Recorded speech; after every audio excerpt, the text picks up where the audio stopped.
All right, we are back in open session at 7:29 p.m. Our next item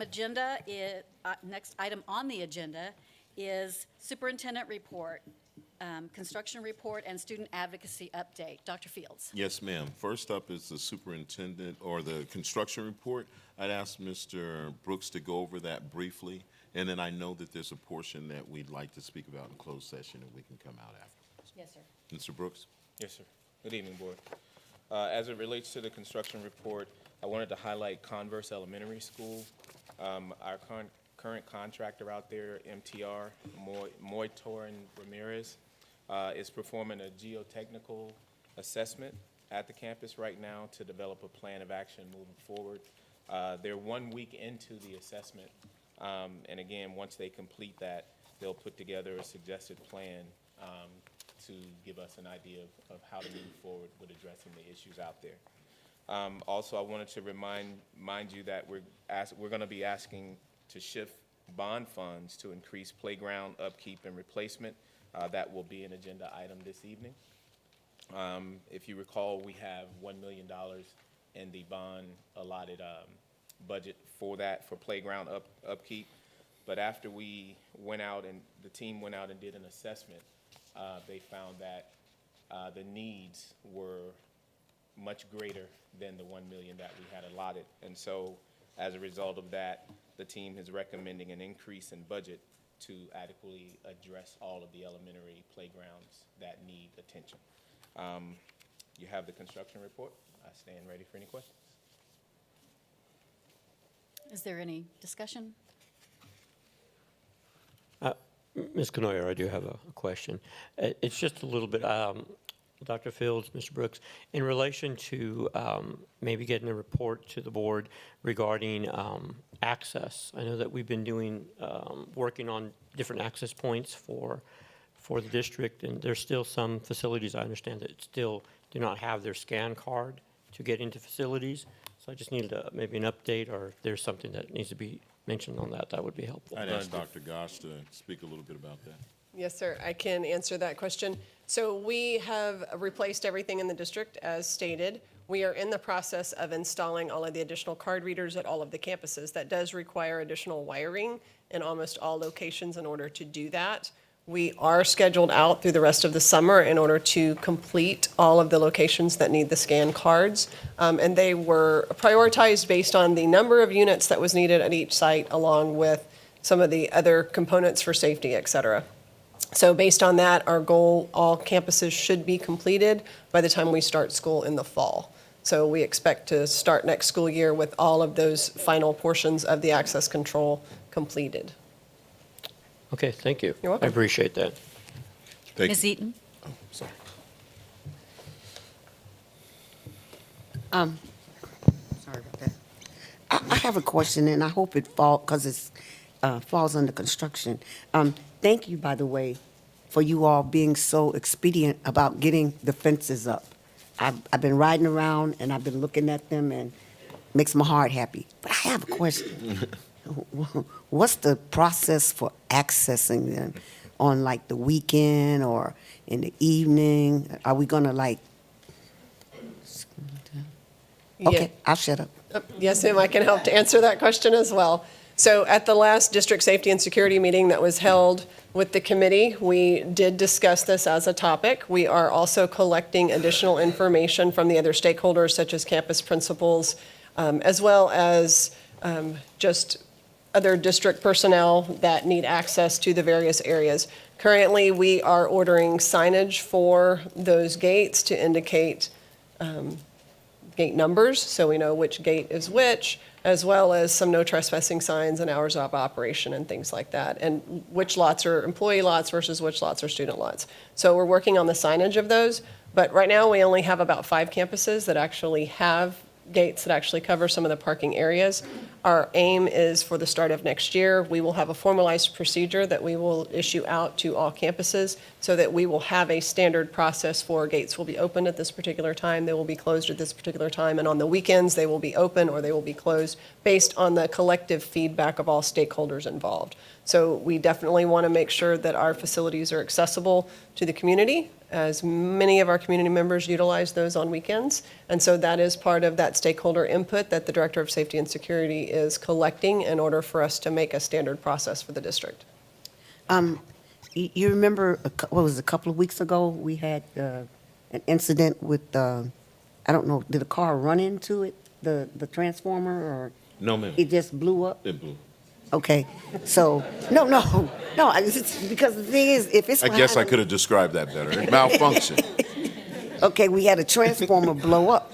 So like, if the fire department need to get there, because that transformer's up against the building and in a rough spot, how are they gonna get in? Yes. You want to tear down our gate we just had put up? No, ma'am, they will not have to do that. So we are actually installing Knox boxes like we have in all of our buildings that will be out there and available on those fencing, on the fences for them to be able to get in. Now, the police department and the fire department, they have all stated that it may delay their response, because they will have to open the gate. However, they understand and recognize the reason why we have them. So we have made accommodations so that they will be able to maintain access for situations such as that.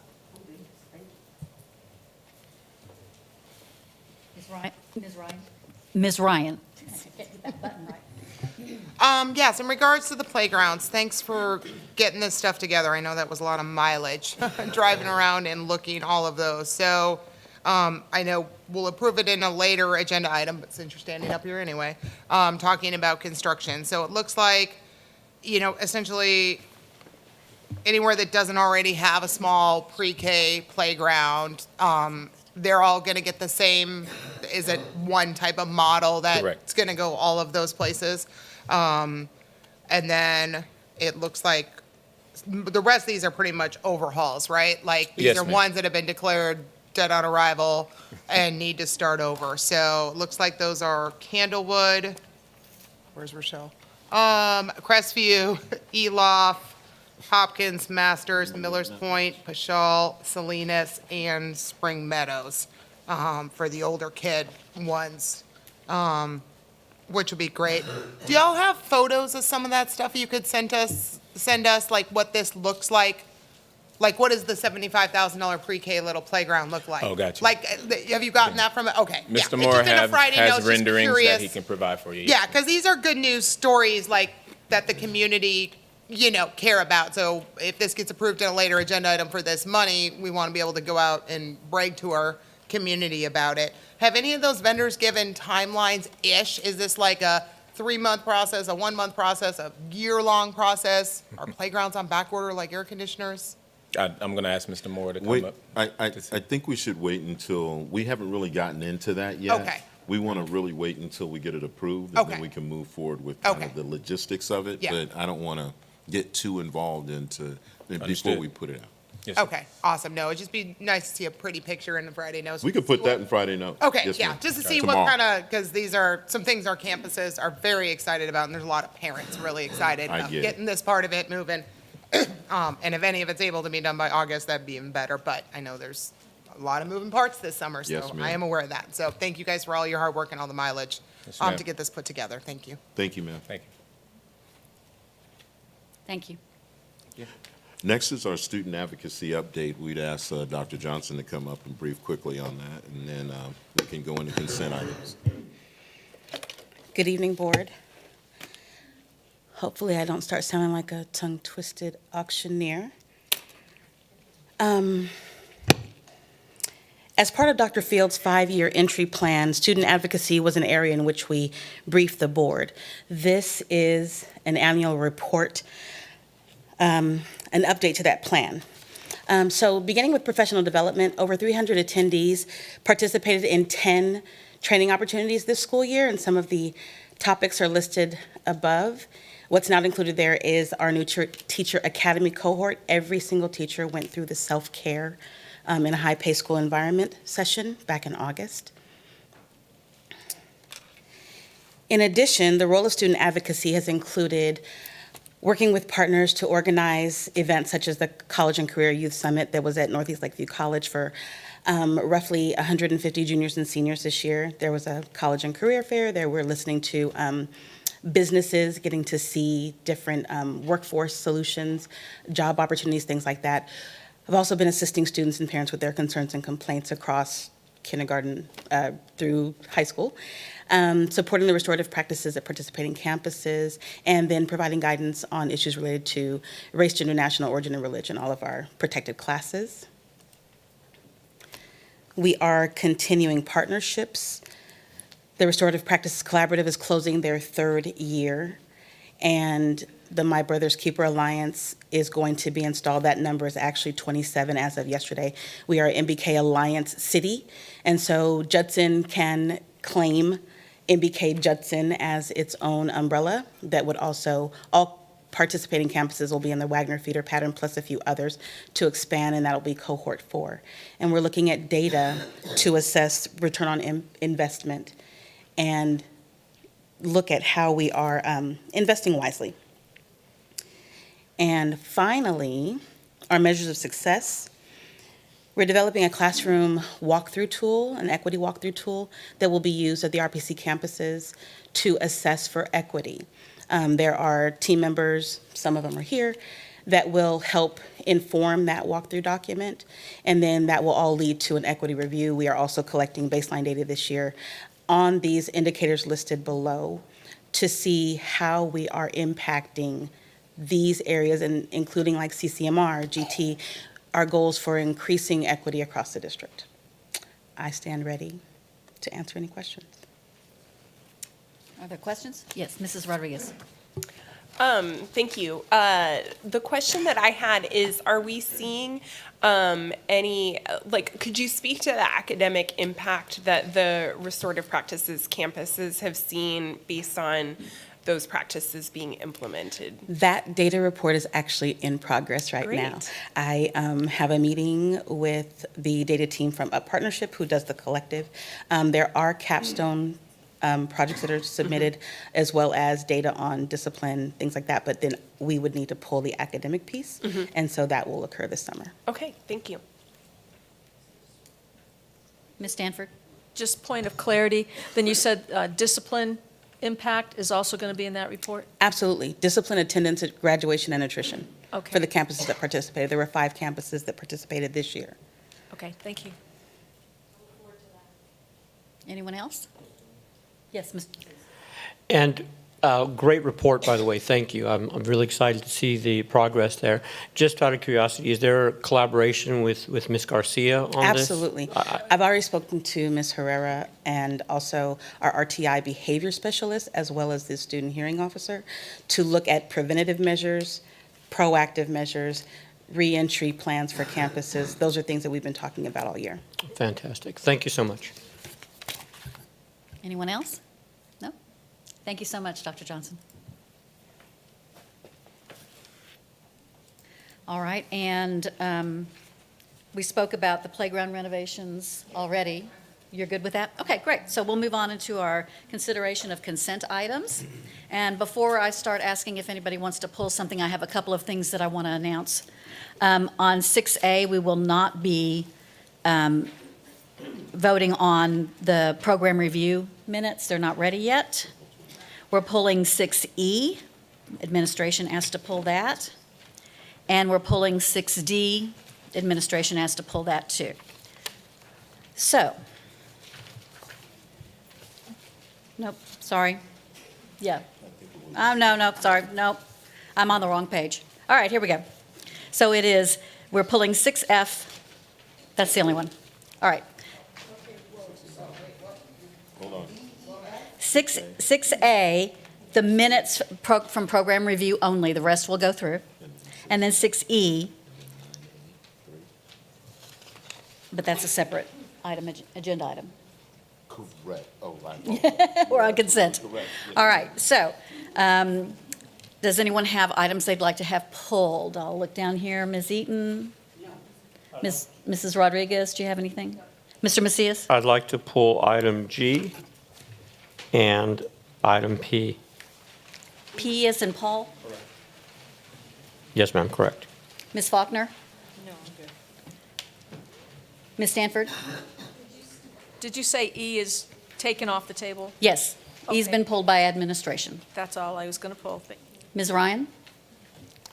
B as in boy, C as in Charlie, H as in hotel. Okay, the rest are good to go? All right. So do I have a motion for item 6A as amended, to not include the program review on April 20th? D, F, I, J, K, L, M, N, and O. A second. Do I need to make a motion? Yeah. Or oh, then I didn't move. I'd move that we approve the items that you just As mentioned. listed. As listed. Is that That's my good? motion. Thank you.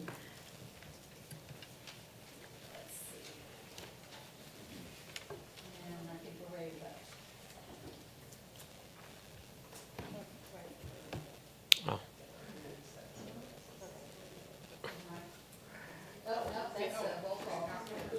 It's okay, I think we have to do.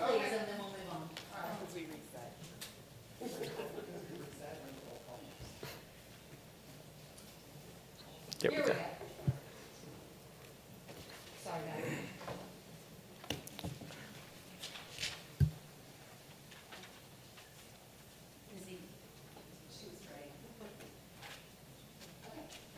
Motion passes unanimously. And now we'll go back to item 6B. Ms. Ryan, consider and take action regarding approving. Consider and take action regarding approving monthly financial reports, statements as of March 31st, 2024.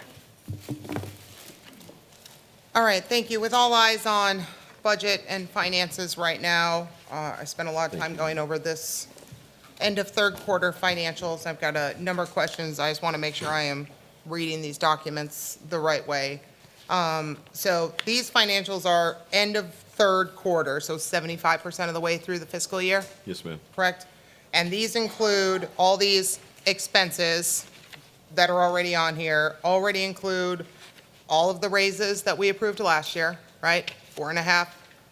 Those raises haven't been paid yet? This is the end of March, I believe. March, so the first 9 months of paychecks, they all got their, because we just approved an amendment. In but- April. But they were Which all, would not be reflected in these numbers, because this is the end of March. We just did some amendments in April. correct, not the budgeted amount, I'm sorry, I'm talking about the actuals. I'm sorry.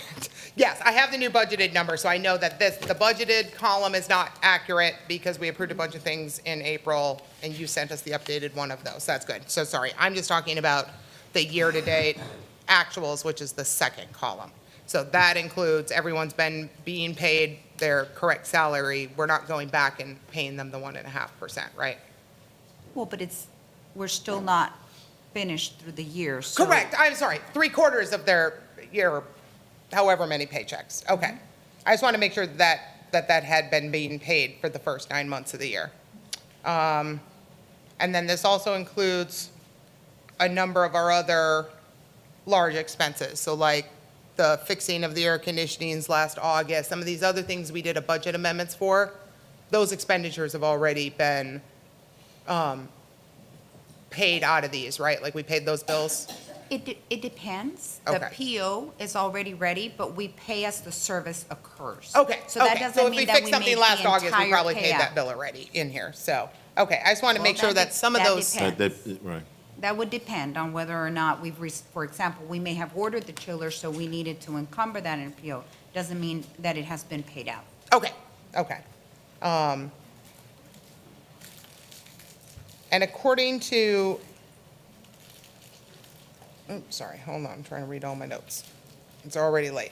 So right now, we've spent, as of the end of third quarter, 170 just over 170 million in expenditures, right? Yes, I ma'am. guess where I got confused looking at this document was looking at third quarter of last year and pulling up exactly where we were 75% of the way through the year.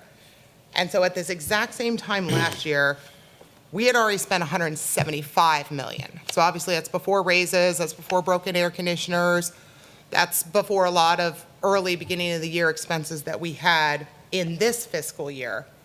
And so even if I add in the 5 million in incentives, that hasn't been paid yet, right? Because still got to pay the spring incentive in June. Like I'm still showing that we are on glide path of exactly how much we spent last year. So where I am extraordinarily confused is if we've spent 170 million so far, and I see later on in a presentation, we're going to end the year $269 million in expenses, I guess I'm not tracking where there's 99 million worth of expenses going to occur in our fourth quarter.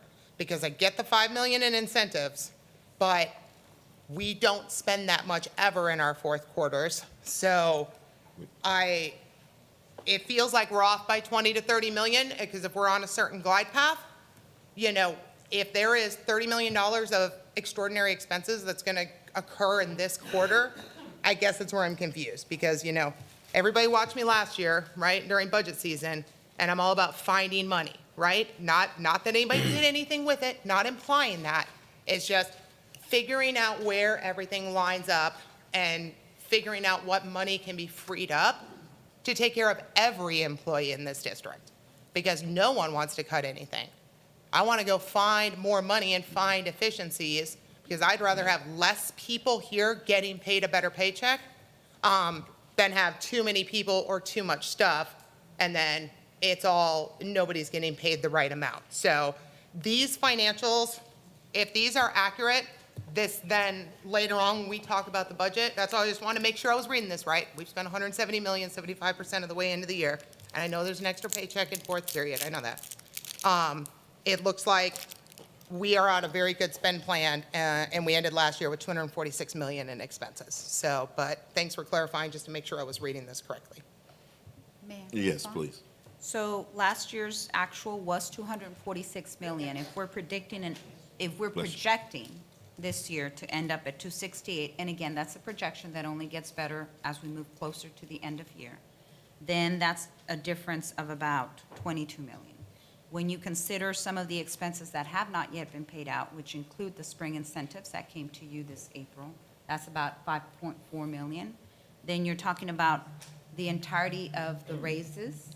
You also adopted a $3 million amendment in April. Then there's non-payroll that did increase. That expense did increase as compared to last year.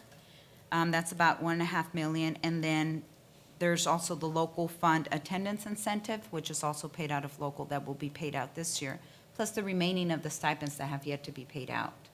We pay over 5 million, about 5.5 million in stipends. We pay most of it in that beginning or in the fall, and we'll pay the other half now. So there's still quite a bit of expenses that have not been realized yet, but that's where we have the difference in the 22 million that you are noting. Yeah, you see what I'm saying, though. Like, even if we take the 170 and add 5 million to it, we're at 175, which is exactly where we were last year, and spent 246. So there are not, I guess I'm looking for the list of extraordinary expenses that didn't happen fourth quarter of last year, and it's not the 1.5% raise. That's about yay much money in this big, dollar amount. I guess I don't understand, I can't see from any of our spend plans any ginormous $22 million worth of expenses that didn't exist fourth quarter of last year. So if that exists, I think that would be really helpful to see how exactly we're going to spend 99 million when we normally would only spend 70, add stipends 75. Being off by 22 million, can save a lot of people's compensation plans. That can save a lot of cuts. And, we started last year, 29 million, deficit when we started the budget talks. And then we get the audit at the end of the year and we're only 3 million, right? We were off by $26 million last year. So if we can, and that's what made this board confident enough to approve the raises that we did approve last year. So I just want to make sure as we go through this last 30 days of the budget cycle that we are literally turning every single rock over and just making sure our numbers are absolutely spot on, so that any money that is available can take care of our people, because human capital is our #1 asset. Did you have any more to say, Ms. Davis? No, sir. I would only say that last year, we know that we actualized 246 million at the end of the year, correct? That's correct. We passed a raise that equals, what, 14 million? About that So that much, would yeah. be over what we spent last year if we just spent the same as last year, in addition to the 5.4 million for the incentives that wasn't actualized last year. That almost accounts for getting to the 268. I understand you're trying to average it out into quarters. I would just caution us that each quarter, we pay different things, and you can't average them evenly throughout. But that's all we have to say about it. All right, may I have a motion on item 6B, please? I move that we approve the monthly financial statements as of March 31st, 2024. May vote.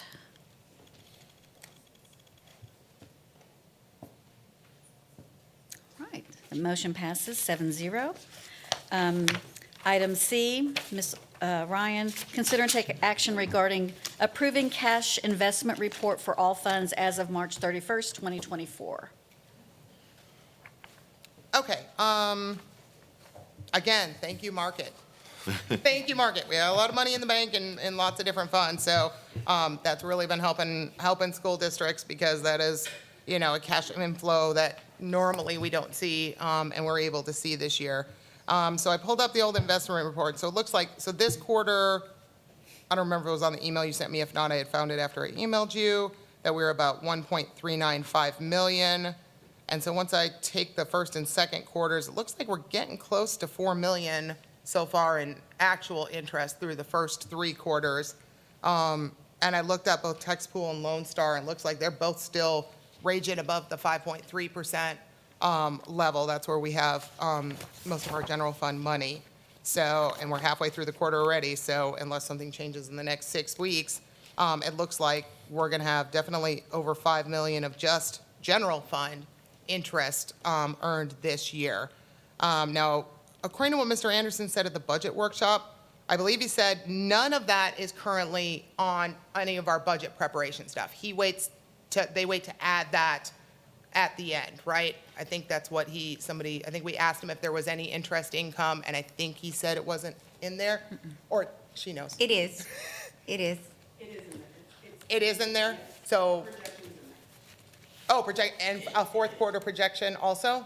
Yeah, no, we projected exactly what you said, 5.5 million. Okay, is in there under the local revenue thing. Okay, I must have misunderstood That's split him. between INS I thought he and- said, It's in the projection But that it's we, split between INS and, the oh, I tax only collection listed is. I didn't list the INS interest, because that's different on the investment report. It's 5 million just in general fund interest. Got it. There's Yes, a- ma'am. I didn't 5 look and a up the half INS. is already in the projection. Okay, that is already in our projection report. So, okay, cool. I just wanted to make sure that that was accounted for, because it's a number that most regular market years, school districts don't really care about because it's pennies on the dollar, but they start to get into the $1 million range, then all of a sudden it does become a player in our budgeting cycles. So that was all the questions I had on that report. Anyone else? May I have a motion, please? I move that we approve the cash investment report for all funds as of March 31st, 2024. Second.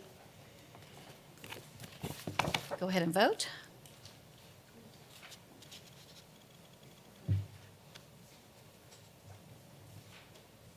Motion passes 7-0.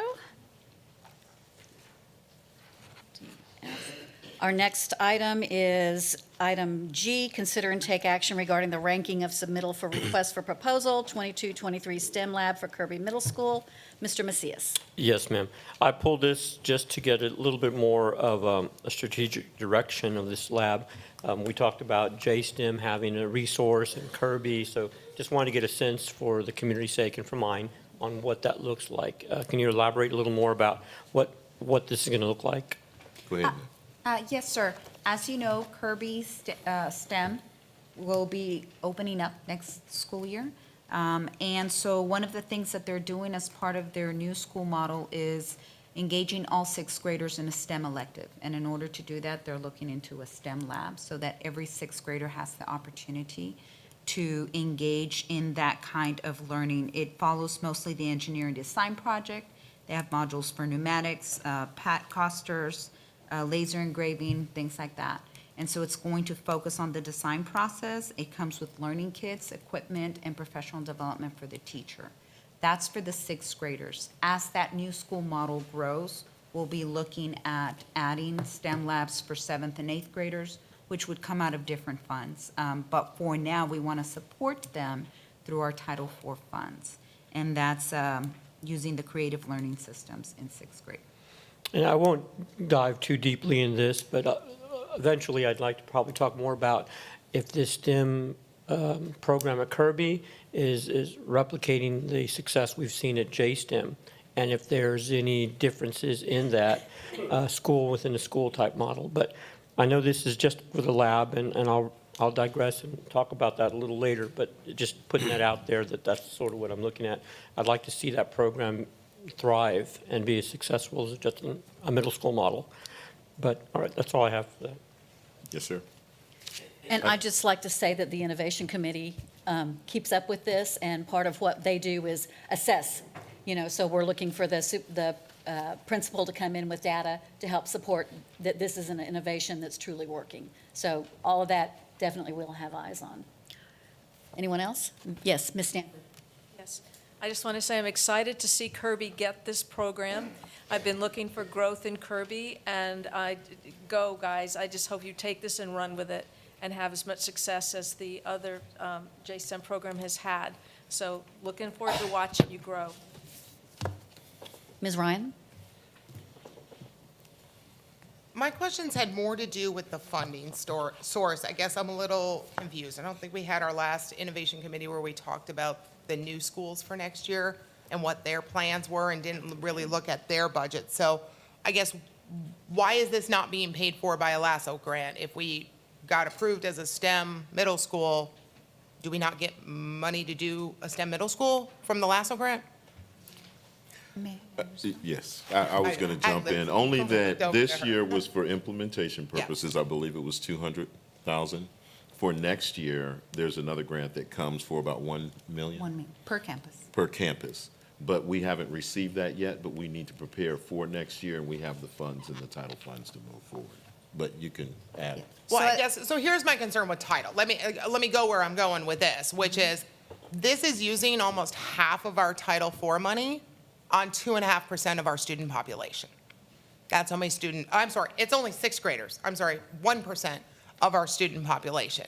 And so that concerns me, because we only get so much of Title IV money, and that's supposed to be used for all the students in our district and used equitably across our district. That's why we use it for Mindful Practices Class Catalyst, and we use it on every single campus. That Title IV money touches every single kid. And there are a lot of uses of Title IV in terms of security, mental health, making kids feel safe, making sure all students have access to well-rounded education, are some of the goals of it. So I guess I'm concerned that this is not the right funding source, being Title IV, because it's half of our Title IV budget on less than 1% of the students in this district. So, Go ahead, may I please. respond, sir? So title money should definitely be used equitably, not necessarily equally. And it's definitely intended to serve a certain type of population, especially the students that are lower eco-dis. Kirby is one of those campuses. It's also a campus that has been identified as needs improvement. And so that is actually where we should be funneling our title funds, should be to campuses who have identified specific needs. Kirby is one of them.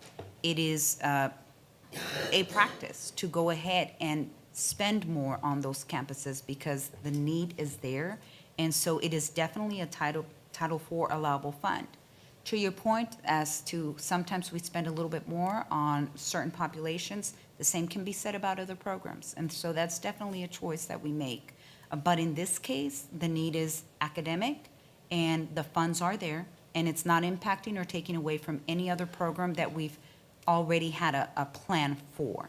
So it's not impacting any other program in a negative manner in order to serve the students that need it.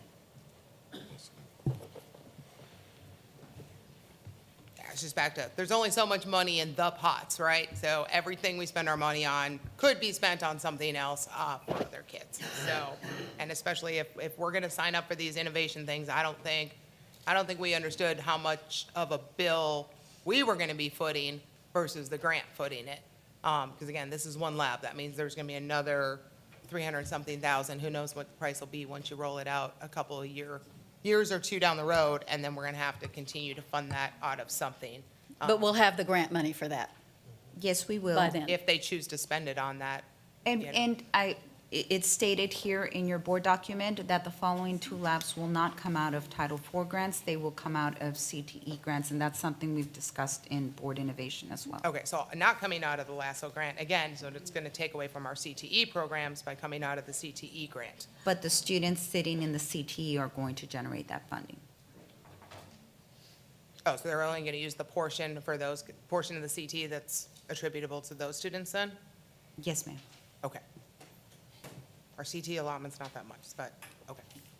Mrs. Rodriguez? My assumption here is that this is more like a one-time setup fee for the STEM lab, that we're equipping a classroom to be used, and that would then, with durable goods, that then would be used over and over again. It's not like a yearly fee, is that correct? That is correct. Okay, all right, thank you. Then I agree with what the rationale you shared of like, we need to make decisions and invest in our students that need it the most. Yeah.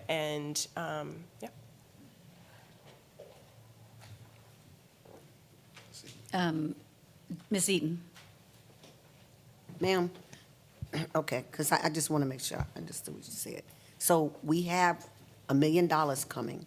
It's just that it won't get here before we need to go ahead and set up the lab, right?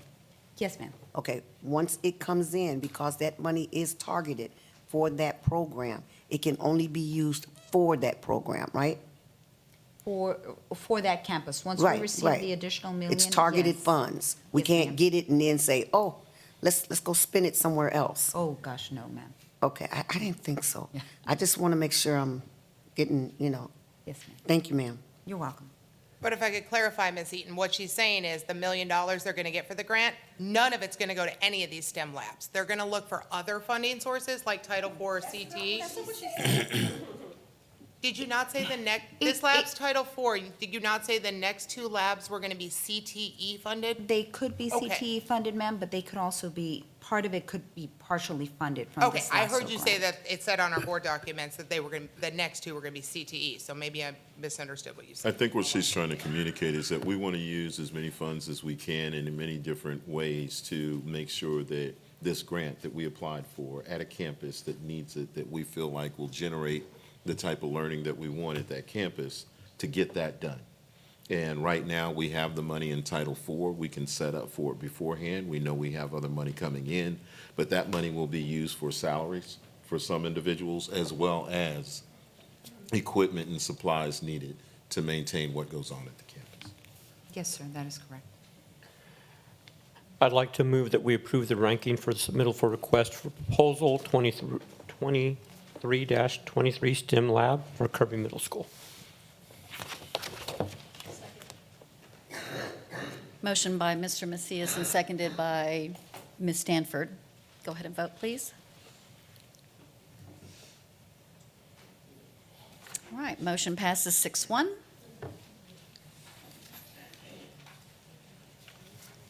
Item H, consider and take action regarding approving the ranking for request for proposal 2324 instructional leadership professional development. Yes. Ms. Ryan, you Go ahead. pulled this. Did you have a question about that? Oh, yes. So we got a lot of proposals for it, but we didn't choose any of the bottom five. I get when it's not always low bidder. We don't always go with the low guy because he forgot to include some of the mechanical engineering stuff, right? Like there's different things we're always looking for in RFPs, but 5 people were lower priced because, again, we just approved using Title IV money for part of this school's STEM lab, but now we're gonna spend somewhere between $30,000 to $50,000 more for a certain contractor. Is there a super good reason why five of these companies were really bad enough that they couldn't provide the service? I would say that I just want to remind, and I'm going to turn it over to Ms. Davis, but this is being paid out of the Lasso School Grant, correct? That is correct, sir. So if you could go ahead. We are assigned a technical advisor from TEA whenever we receive any type of federal grants like this. Within those technical advisors, the technical advisors also collaborate with certain groups. Relay is one of them that is currently helping the administrators build their school design plans, their plans for submitting their budgets to the state. So we're already working with Relay, and Relay would fit the type of instructional model that they're currently working on as far as their school design. So for those reasons, as you mentioned before, we don't necessarily go with the lowest price, we go with the best value that provides us what we're seeking. In this case, we're seeking to improve on the models that we're doing, we're seeking to improve specifically instruction, and the group that sat around and made this decision thought that Relay would be the best. We're in limited budget, so when I see recommendations, because again, it may be Lasso grant funded, but there's one pot of money with different colors in it. So every extra money we spend on Lasso is money, the extra expenses for this program, then are gonna come out of some other pot of money, like the STEM labs, so. Ms. I will Eaton? I'm sorry. I'm sorry.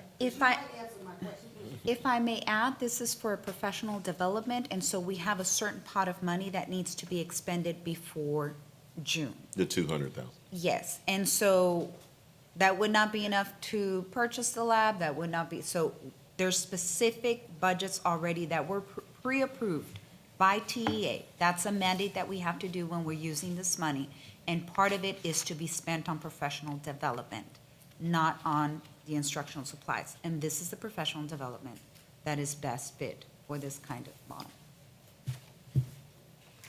Okay, Lasso, that's a grant, right? Yes, ma'am. It is a federally funded grant that we applied for. It was a competitive And grant, we and we won. received it. Okay, And it gave $200,000 to each of the 4 campuses that received it for planning this year, which included professional development, specific type of professional development, and ordering of HQIM, or high-quality instructional materials, in order for the campuses to pilot the implementation of that HQIM in the larger grade level next school. so what was the total amount of the grant? $200,000 this year, and we're looking forward to receiving $1 million per campus next year. Next year? Okay, so 4 times 2 and then 4 times, so 4 million. Okay, Yes. thank you, ma'am. You're welcome. Is there any other discussion? May I have a motion, please? I move that we approve the, thank you, the ranking for request for proposals for instructional leadership professional development. I Second. said,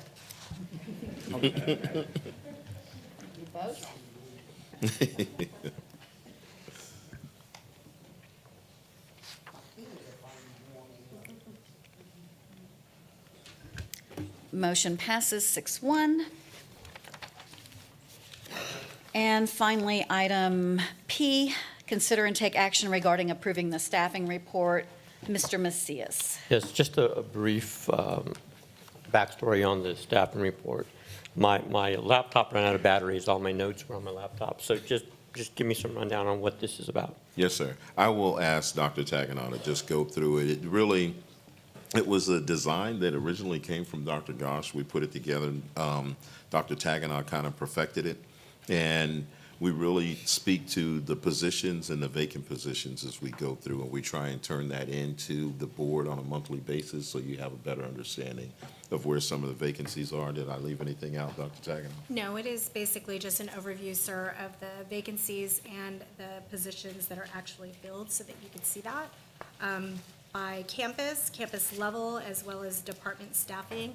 It doesn't have any specific names it doesn't have any specific names or these specific positions. It's just kind of broken down into teachers, aides, custodians, that sort of thing. So you still get the personnel report that lists like the resignations and the hires.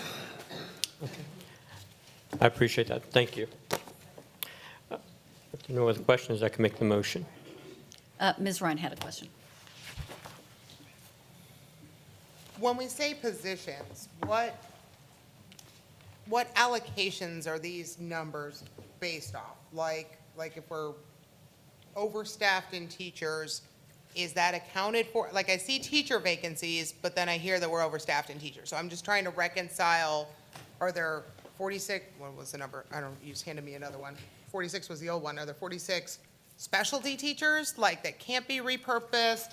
I'm confused on, like, we're short of 16 administrators. Didn't know we were short 16 of those. That kind of caught me off guard. So I'm not sure which ratios we're using for those. And here, that we're only short 16 sped teachers. Again, I look at the staffing audit on the ratios, and like, that doesn't sound right. Like, we're not 1 to 9. We're nowhere near our staffing numbers, and it doesn't feel like 16 would even bring us even close to our caseload number. So I guess I'm just trying to figure out what this is, what the requirements are generated off of that causes a vacancy to be listed on here. Yes, ma'am. I can speak for a little bit, Dr. Taganon, and you can jump in. What we do is at the beginning of the year, or right now, we go through a staffing, and we say, based on the projected student enrollment that we foresee for your campus, this is what your staffing should look like. We know that the student enrollment came back lower than what we had projected for the staffing. So we don't need to hire in all of those areas. So now you would see more vacancies because we're not hiring in those positions that we projected. When it comes to special ed, because those are hard to fill positions, we're trying to get people in there, but we're still not unlike any other district across the state of Texas, trying to find people to go into those positions. But we I don't just want, expected that number to be way higher, like, right? Like, was that based off which number? the special education? I expected the number of vacancies in special education to be much higher than that, because I'm not sure if those are last August, how many special ed kids we thought we were gonna need, 100 special ed teachers this year. And then we added 300 more special education kids. Does that number adjust then, for every 9 new kids at Salinas? Does all of a sudden, does that create a vacancy on this report then? I'm going to try and get out of the way because I can see Dr. Toppin now leaning in and Dr. Tag. But I can tell you this. When it comes to special ed, it's more than just the number of students. It's what's in the IEP, what was agreed upon in the ARD. So those are all different characteristics that come into play when you look at special ed staffing. I just don't want to give the impression that it's just on the number of students that are in there. But Dr. Tagenall, would you like to add to, or Dr. Toppin? Just for the SPED teachers, we are pushing through hires as well for SPED, just because it's considered a hard-to-fill position. And so we have actually filled several of those vacancies. And just to address your administrator question, I did get some clarification because I know how many administrators we have vacant. And so I think because we didn't have a specific line for things like academic trainer or coach, they were rolled into there. And so the next report that you see next month, that'll be lined out a little bit more specifically so that you could see that. Just want to point out or mention that we use this vacancy report in human resources when people get transferred off the transfer list. And so we've got this big document. We will then later go back and look at what is in the system to make any adjustments that are needed. So if we had maybe discussed in a staffing meeting, you were going to get a certain number of allotments additionally to SPED or bilingual or whatever, that might not be reflected in here as a vacancy yet until that's clearly communicated, and then it would be in the system. And so there might be a little bit of discrepancy just based on what is in the system and what is here based on the movement that is happening every day. Okay, but it's intended to kind of move with us. It's not like an August snapshot, right? It's not like a fall of whatever school year vacancies and then look at. That's correct. Right, This it's is meant a to very grow with fluid you, right? document. Okay, Yes, okay. ma'am. All right, thank you. Anyone else? Nope. I move that we approve the staffing report. Second. Go ahead and vote, please.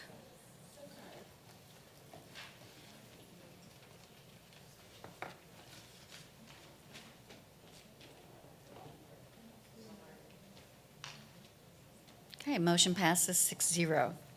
I'm going to rearrange our agenda. We have legal counsel here, and we don't want to keep them waiting for a long time, and we do have several things we need to discuss in closed session. So, the board will now adjourn into closed session pursuant to the following sections of the Texas Open Meetings Act. Pursuant to Texas Government Code Section 551.074, discussing personnel, the personnel report, and updates including new hires, resignations, and administrative appointments. Pursuant to Texas Government Code Section 551.076, deliberation regarding security devices or security audits.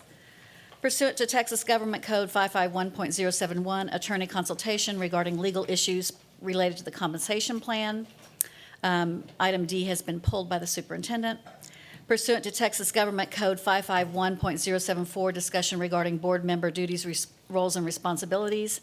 And pursuant to 551.071, attorney consultation regarding construction report.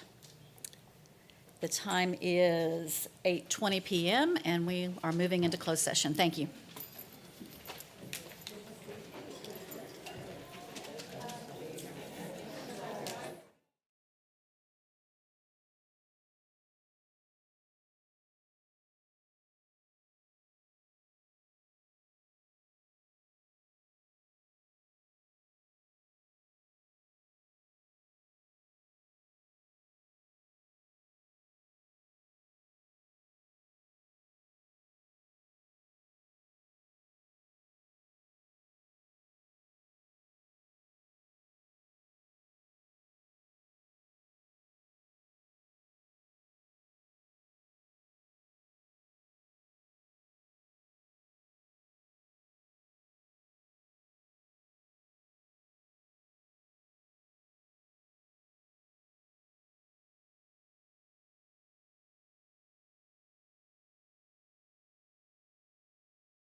So we have reconvened in open session. The time is 12:16 a.m. No final action, decision, or vote was taken while the board was in closed session.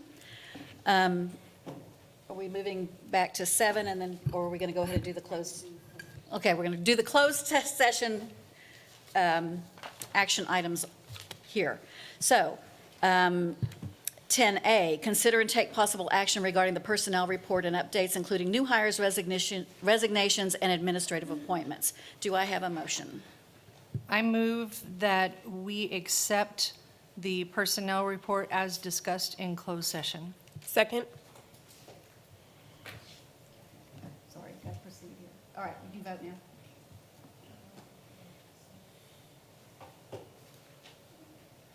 Okay, the motion passes 6-0. Oh, and I need to note that Ms. Ryan left while we were out in closed session. Did you want to make those announcements, Dr. Fields? Yes, ma'am, definitely. The principal for Crestview Elementary will now be Esmeralda Garza.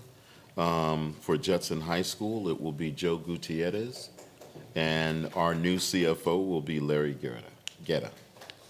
Thank you, and we are not acting on the Congratulations. Woodlake Hills Middle School principal at this time. Correct. 10B, consider and take possible action regarding approval of the 2024-2025 Judson ISD compensation plan. Is there a motion? I move that we approve the 2024-25 Judson ISD compensation plan as follows: no reclassifications, no general pay increase, yes to a step increase for teachers, nurses, bus drivers, librarians, and counselors, and yes to the adjustments recommended by the TASB pay audit. Thank you. Second? Is there any discussion? Mr. Macias? Yeah, that was a pretty lengthy closed session, so I just wanted to, of course, acknowledge our people that stayed late. Thank you for staying late. A lot was said. I will appreciate the conversation. We had some very extensive audits done, and so it looks like we're going to capitalize on some of those audits for the sake of the work that was invested in that time. I would also add, too, that there's still more to come. There's still many more budget meetings to go through, so this is essentially a starting off point, but just a lot of information. So just wanted to make sure that was on record. Thank you. Ms. Faulkner? And I just to extend on that, some of the things we can go over that we, In a minute. okay, It's a separate item. different item. It's and I- very late. And I do want to say that it's important that we pass a compensation plan because the administration needs that information to prepare the budget. That doesn't mean that we can't revisit the compensation plan at a later date. So can I get a? I'm sorry, Ms. Knoyer, real quick, just to be clear, when I say revisit, exactly what Ms. Knoyer Yeah. said. There are other parts that we can look through. We're not done with it yet. All right, thank you, Suzanne. Yeah. Right. All right, so then we've had a motion and a second. If you'll go ahead and vote.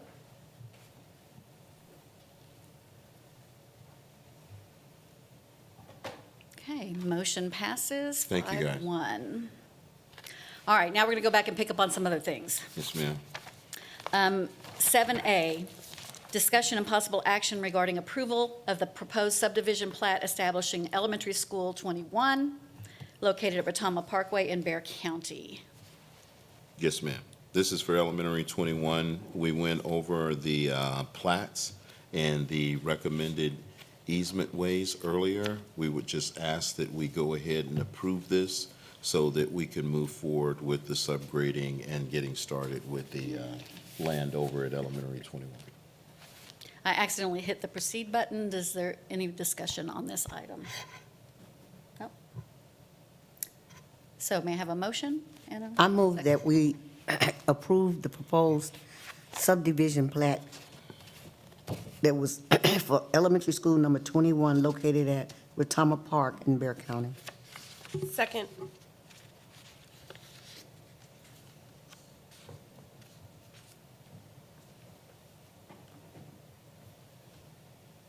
Motion passes 6-0. Discussion and possible action regarding approval of a resolution to reallocate funds from Bond 2016 Prop 1 to Bond 2022 Prop A. Dr. Fields. Yes, ma'am. We had spoke earlier in the construction report about the playground structures that needed to be improved as we move forward. This is moving or requesting the move of $3 million from our 2016 Prop 1 to Bond Prop 2022 Prop A. And this will allow us to move forward with replacement of the playgrounds across the district in every area in accordance with what we determined in the evaluations.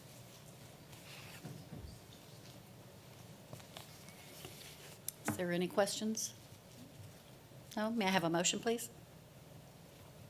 I move that we approve the resolution to reallocate funds from Bond 2016 Prop 1 to Bond 2022 Prop A. Second. Thank you. And you can vote.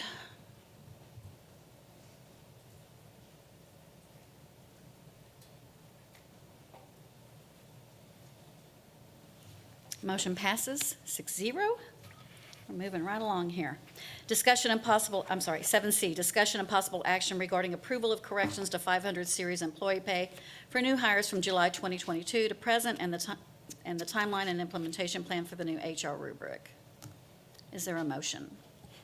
I move that the board not approve, as requested by Board Member Ryan, the corrections to the 500 series employee pay for new hires from July 2022 to present. And I would like to note that the timeline is current and the implementation plan of the new HR rubric has already been voted on. Second. Can I ask just a point of Any clar- discussion? Oh, yes, no. So I agree exactly with the rationale that was included in the motion language, that this is something we've already decided on. And my question, I just want to make sure, voting, since this is a negative in the motion language, voting yes means that we agree with the way that the motion was phrased, correct? Okay. Correct. Just want the double negatives past midnight or. Vote yes if you agree with no. Great, okay, thank you. We're all tired. Any other discussion? Ms. Canoyer, I do. So, Dr. Fields, obviously, I know that this has been an ongoing issue, so I'm just asking that, you continue to look at any potential anomalies or any other issues as you go forward, just to identify any concerns. Right now, obviously, you've not spoken to every employee in the 500 series, so if you come across something, just keep an eye on that. Yes, sir. And those that are reported to us as well. Yes, of Yes, sir. course. And I will say that there are a number of corrections to the 500 series that are happening because of the TASB pay study. So I want to make sure that that's clear. All right. So then if I could ask you to vote, please.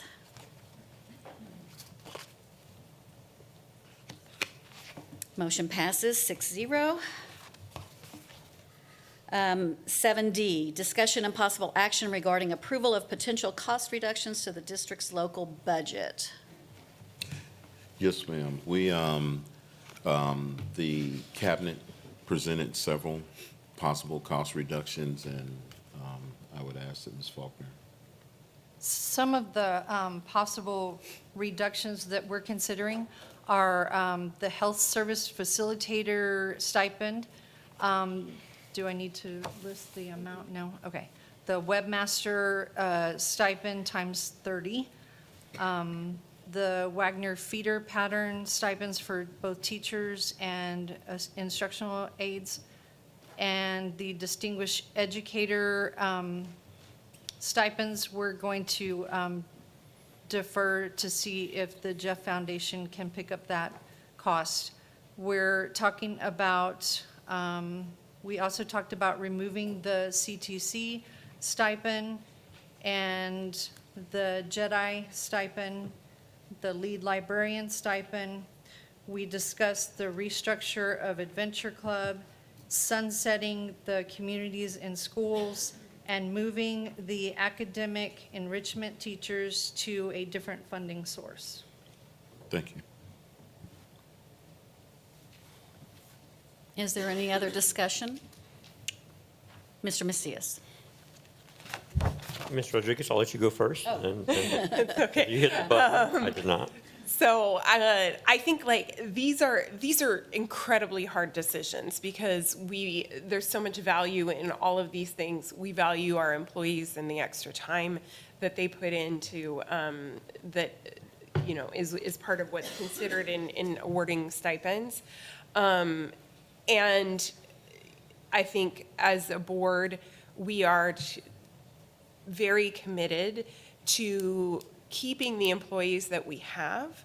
And so we're trying to find ways to save money because it's imperative that we find efficiencies. There's a few that are on the table, and I expect there will be more discussion about them in the next budget meeting. But yeah, I just wanted to acknowledge that these are very difficult decisions and not things that we take lightly. Yes, ma'am, we appreciate that. And I like the way that Ms. Faulkner had stated these are, what did you start off with? These are possible recommendations or something like that. Again, it's not in stone. There's still obviously, in my mind, maybe some additional assessments that need to be evaluated. But we also know that there's more work on the stipend side that we need to make sure. We've also talked a little bit about attrition, about not hiring new teachers potentially as another possibility to save money. But make no mistake, we have a $39 million deficit budget that we need to balance a little better. I don't expect to get to zero, but certainly the attempt to start doing that is laid out in this. And as we still have maybe 2 or 3 more budget meetings, we'll have a chance to really refine and perhaps even reevaluate based on assessments that administration and board members determined during this journey. But as Ms. Rodriguez said, this was no easy deal, and I don't know what the sum total of what we just proposed right now is, but I know it's our first step to try to save some money. Thank you. So, anyway, thank you. And I do want to point out that we're not cutting librarians, is that? No. Okay, We are not. that's important to me as well. And also, there has been, I've heard some talk about we're cutting all the art teachers, and I want to state that that's not accurate either. I spoke to a number of art teachers at the art show, and I'm talking about elementary. Some campuses, because of their population, were given an FTE to use as they chose. Some campuses used them as an art teacher, some used them as a STEM teacher, some used them as that. If their population was lower this year, then they're not going to have that FTE because that was added to help, with the higher ones. That's exactly correct. Also, if the campus decides to use that FTE as something else other than art next year, that's a campus decision that's not coming from us. So I just wanted to clear that up as well. Thank you. Furthermore, we have not discussed closing schools. I know that rumor's out there as well, so that is not something that's on the table tonight. And, yeah, Or Mr. Boyd. JECA, Yeah, I wanted to closing say- a school. Yeah, that's not on the table tonight. Any other discussion? No? Can I have a motion? Do we need a motion on this? It's discussion and action. I think we should have the vote to give Dr. Fields the Correct. backup from the board that, yeah. Just on the ones that we listed. Just Correct, on the- yeah. Right. So I move that we approve the possible deductions as listed by Ms. Faulkner. Second. If you'll go ahead and vote, please. Thank you for the guidance. All right. That was a 6-0 vote in favor. And 7E, discussion and take possible action regarding approving the selection of the electrical contractor for services related for the replacement to the damaged transformer busways at Wagner High School. This is just that. There was a transformer that blew over at Wagner High School. We were able to reroute the wiring, but it blew it damaged the bus bar that holds the wiring from the transformer to the facility itself. we were able to, you know, Jeremy. why, exactly, I was looking for a better term. And it's Make a working right now. temporary correction. Exactly. And it's working now, but we move forward with CH Local being able to move for a emergency purpose. We found a vendor that will be able to bring this in quickly, and we just need the board approval to be able to move forward and purchase now. Well, we're already moving forward. We just need your approval for purchase as we proceed through. Is there any discussion? All right, can I have a motion, please?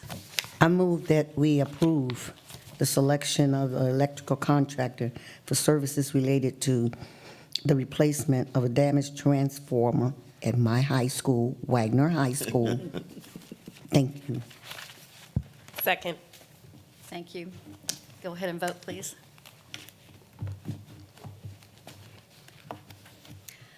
All right, 6-0 in favor. Thank you very much. And we're going to move to the discussion items. We've already done the intruder detection security audit that was conveyed in closed session. We are going to pull 8B and 8C for a later meeting. Not later, but later. And that's it. All right. So with no further business, this meeting is adjourned at 12:33. Thank you so much for your attention. Thank you.